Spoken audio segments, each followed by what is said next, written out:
Bienvenue sur Classique en lecture. Le Prince Désir, des contes du magasin des enfants, de Jeanne-Marie Le Prince de Beaumont. Lu par Ezoie. Il y avait une fois un roi qui aimait passionnément une princesse, mais elle ne pouvait pas se marier parce qu'elle était enchantée. Il fut trouver une fée pour savoir comment il devait faire pour être aimé de cette princesse. La fée lui dit: vous savez que la princesse a un gros chat qu'elle aime beaucoup. Elle doit épouser celui qui sera assez adroit pour marcher sur la queue de son chat. Le prince dit en lui-même: cela ne sera pas fort difficile. Il quitta donc la fée, déterminé à écraser la queue du chat plutôt que de manquer à marcher dessus. Il courut au palais de sa maîtresse. Minon vint au-devant de lui, faisant le gros dos comme il avait coutume. Le roi leva le pied, mais lorsqu'il croyait l'avoir mis sur sa queue, Minon se retourna si vite qu'il ne prit rien sous son pied. Il fut pendant 8 jours à chercher à marcher sur cette fatale queue, mais il semblait qu'elle fût pleine de vif argent, car elle remuait toujours. Enfin, le roi eut le bonheur de surprendre Minon pendant qu'il était endormi, et lui appuya le pied sur la queue de toute sa force. Minon se réveilla en miaulant horriblement, puis tout à coup il prit la figure d'un grand homme, et regardant le prince avec des yeux pleins de colère, il lui dit: tu épouseras la princesse puisque tu as détruit l'enchantement qui t'en empêchait. Mais je m'en vengerai. Tu auras un fils qui sera toujours malheureux, jusqu'au moment où il connaîtra qu'il aura le nez trop long. Et si tu parles de la menace que je te fais, tu mourras sur le champ. Quoique le roi fût fort effrayé de voir ce grand homme qui était un enchanteur, il ne put s'empêcher de rire de cette menace. Si mon fils a le nez trop long, dit-il en lui-même, à moins qu'il ne soit aveugle ou manchot, il pourra toujours le voir et le sentir. L'enchanteur ayant disparu, le roi fut trouver la princesse qui consentit à l'épouser. Mais il ne vécut pas longtemps avec elle, et mourut au bout de 8 mois. 1 mois après, la reine mit au monde un petit prince qu'on nomma Désir. Il avait de grands yeux bleus, les plus beaux du monde, une jolie petite bouche, mais son nez était si grand qu'il lui couvrait la moitié du visage. La reine fut inconsolable quand elle vit ce grand nez, mais les dames qui étaient à côté d'elle lui dirent que ce nez n'était pas aussi grand qu'il le lui paraissait, que c'était un nez à la maine, et qu'on voyait par les histoires que tous les héros avaient eu un grand nez.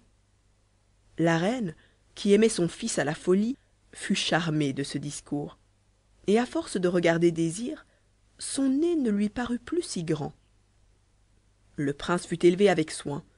Sitôt qu'il sut parler, on faisait devant lui toutes sortes de mauvais contes sur les personnes qui avaient le nez court. On ne souffrait auprès de lui que ceux dont le nez ressemblait un peu au sien. Et les courtisans, pour faire leur cour à la reine et à son fils, tiraient plusieurs fois par jour le nez de leurs petits enfants pour le faire allonger. Mais ils avaient beau faire, ils paraissaient camards auprès du prince Désir. Quand il fut raisonnable, on lui apprit l'histoire, et quand on lui parlait de quelque grand prince ou de quelque belle princesse, on disait toujours qu'ils avaient le nez long. Toute sa chambre était pleine de tableaux où il y avait de grands nez, et Désir s'accoutuma si bien à regarder la longueur du nez comme une perfection, qu'il n'eût pas voulu pour une couronne faire ôter une ligne du sien. Lorsqu'il eut 20 ans, et qu'on pensa à le marier, on lui présenta le portrait de plusieurs princesses. Il fut enchanté de celui de Mignonne. C'était la fille d'un grand roi, et elle devait avoir plusieurs royaumes. Mais Désir n'y pensait seulement pas, tant il était occupé de sa beauté. Cette princesse, qu'il trouvait charmante, avait pourtant un petit nez retroussé qui faisait le plus joli effet du monde sur son visage, mais qui jeta les courtisans dans le plus grand embarras. Ils avaient pris l'habitude de se moquer des petits nez, et il leur échappait quelquefois de rire de celui de la princesse. Mais Désir n'entendait pas raillerie sur cet article, et il chassa de sa cour 2 courtisans qui avaient osé parler mal du nez de Mignonne. Les autres, devenus sages par cet exemple, se corrigèrent, et il y en eut un qui dit au prince qu'à la vérité un homme ne pouvait pas être aimable sans avoir un grand nez, mais que la beauté des femmes était différente, et qu'un savant lui avait dit avoir lu dans un vieux manuscrit grec que la belle Cléopâtre avait le bout du nez retroussé. Le prince fit un présent magnifique à celui qui lui dit cette bonne nouvelle, et il fit partir des ambassadeurs pour aller demander Mignonne en mariage. On la lui accorda, et il fut au-devant d'elle à plus de 3 lieues, tant il avait envie de la voir. Mais lorsqu'il s'avançait pour lui baiser la main, on vit descendre l'enchanteur qui enleva la princesse à ses yeux et le rendit inconsolable. Désir résolut de ne point rentrer dans son royaume qu'il n'eût retrouvé Mignonne. Il ne voulut permettre à aucun de ses courtisans de le suivre, et étant monté sur un bon cheval, il lui mit la bride sur le cou et lui laissa prendre le chemin qu'il voulut. Le cheval entra dans une grande plaine, où il marcha toute la journée sans trouver une seule maison. Le maître et l'animal mouraient de faim. Enfin, sur le soir, il vit une caverne où il y avait de la lumière. Il y entra et vit une petite vieille qui paraissait avoir plus de 100 ans. Elle mit ses lunettes pour regarder le prince, mais elle fut longtemps sans pouvoir les faire tenir, parce que son nez était trop court. Le prince et la fée, car c'en était une, firent chacun un éclat de rire en se regardant, et s'écrièrent tous deux en même temps: « Ah, quel drôle de nez !»« Pas si drôle que le vôtre, dit Désir à la fée. « mais madame, laissons nos nez pour ce qu'ils sont, et soyez assez bonne pour me donner quelque chose à manger, car je meurs de faim, aussi bien que mon pauvre cheval. »« De tout mon cœur, lui dit la fée. Quoique votre nez soit ridicule, vous n'en êtes pas moins le fils du meilleur de mes amis. J'aimais le roi votre père comme mon frère. Il avait le nez fort bien fait, ce prince. »« Et que manque-t-il au mien ?» dit Désir. « Oh, il n'y manque rien, dit la fée. Au contraire, il n'y a que trop d'étoffe. Mais n'importe, on peut être fort honnête homme et avoir le nez trop long. Je vous disais donc que j'étais l'ami de votre père. Il venait me voir souvent dans ce temps-là. Savez-vous bien que j'étais fort jolie alors? Il me le disait. Il faut que je vous conte une conversation que nous eûmes ensemble la dernière fois qu'il me vit. »« Eh madame, dit Désir, je vous écouterai avec bien du plaisir quand j'aurai soupé. Pensez, s'il vous plaît, que je n'ai pas mangé d'aujourd'hui. »« Le pauvre garçon, dit la fée, il a raison, je n'y pensais pas.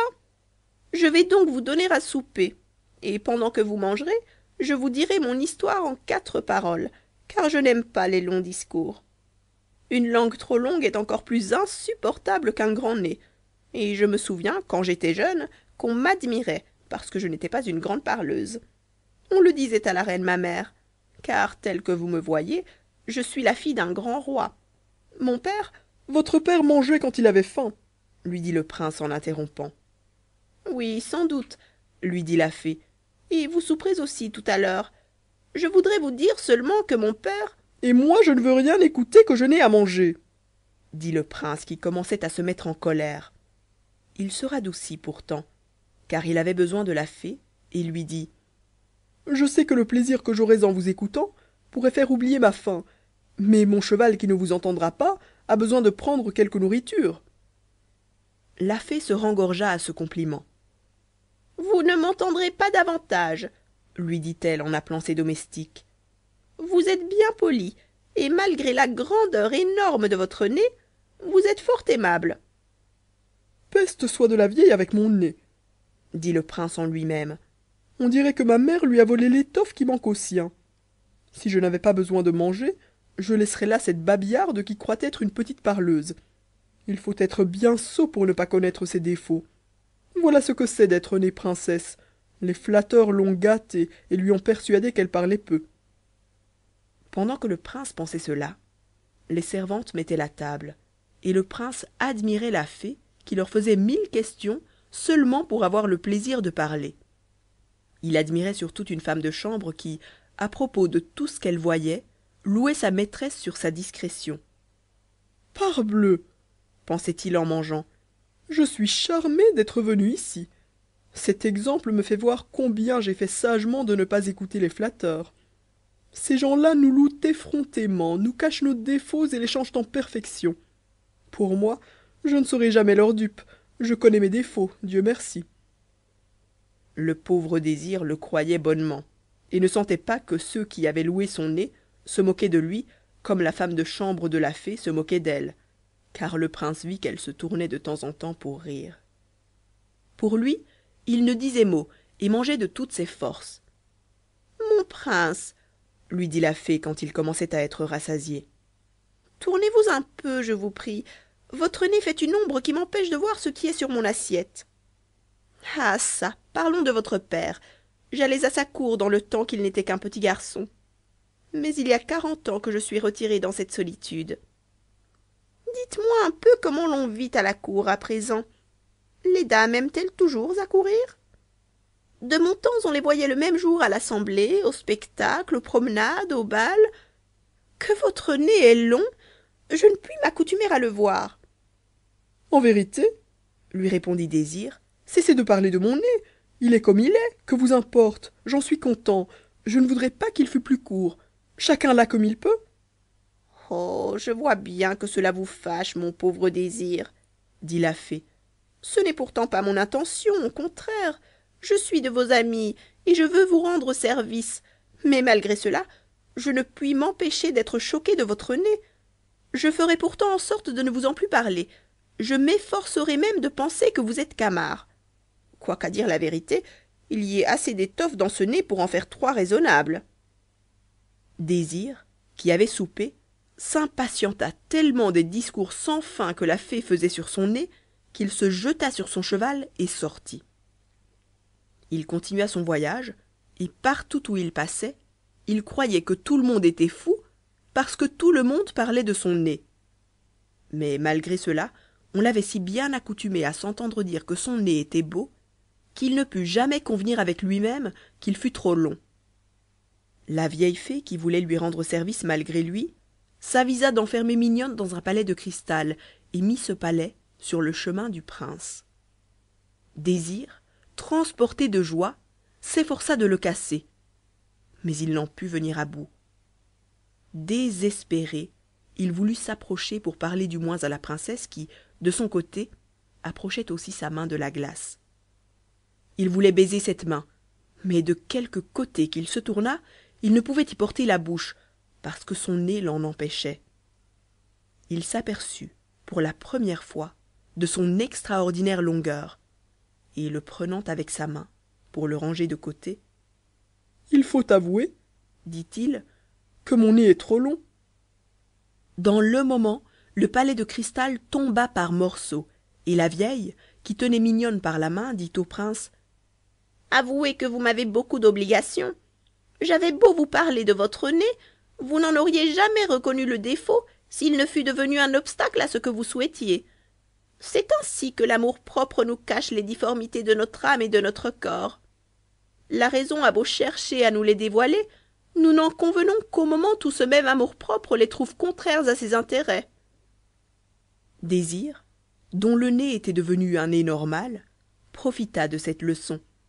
Il épousa Mignonne et vécut heureux avec elle un fort grand nombre d'années. Merci d'avoir écouté Le Prince Désir sur Classique en lecture. Si cette vidéo vous a plu, vous pouvez la partager et la commenter.